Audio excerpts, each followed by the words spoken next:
दोस्तों ये जो एग्जॉस्ट फैन है इसकी लीडें ख़राब हो चुकी थी दोस्तों, तो हमने इसको पूरी तरह से रिपेयर कर दिया है। और अब हम आपको बताएंगे दोस्तों इसकी स्पीड कितनी अच्छी रहेगी। देखिए कितनी अच्छी तरह से ये रिपेयर हुआ है।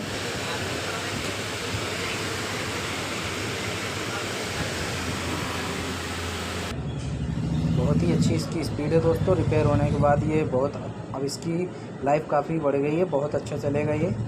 तो दोस्तों वीडियो अच्छा लगा हो तो वीडियो को लाइक शेयर एंड सब्सक्राइब ज़रूर